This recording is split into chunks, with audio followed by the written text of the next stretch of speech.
Good morning. So over here at Wavendon Auto Sales, we've got this little Peugeot 107 in on the ramp, just being inspected. Now, with a lot of these Peugeot 107s, also the Citroen C1 and the Toyota Aygo of this generation, tend to find that the rear bumpers can be a little bit squeaky. So you're driving along and there's a little bit of a squeak or rattle. So they're actually only, if you go underneath, they're only held on with a couple of clips.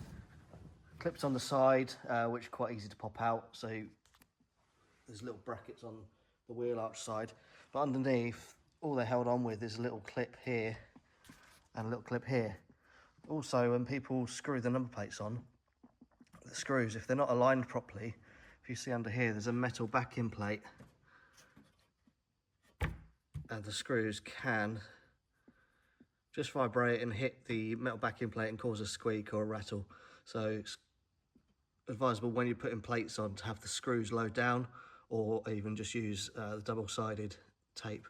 Now, this bumper was rattling and crashing around quite a lot when you're driving, so the remedy for that is simply either replace these clips and have a tighter one, or you can also add extra security.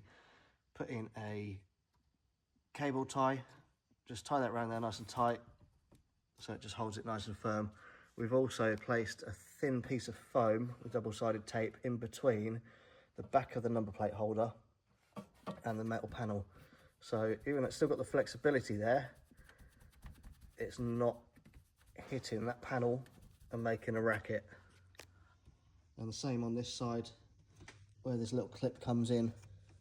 We've just tied a cable tie around it, tightened up nice and tight. So it's still removable if you did need to remove the bumper, but it just stops the annoying little rattle. And now driving along, this car is going to be nice and quiet.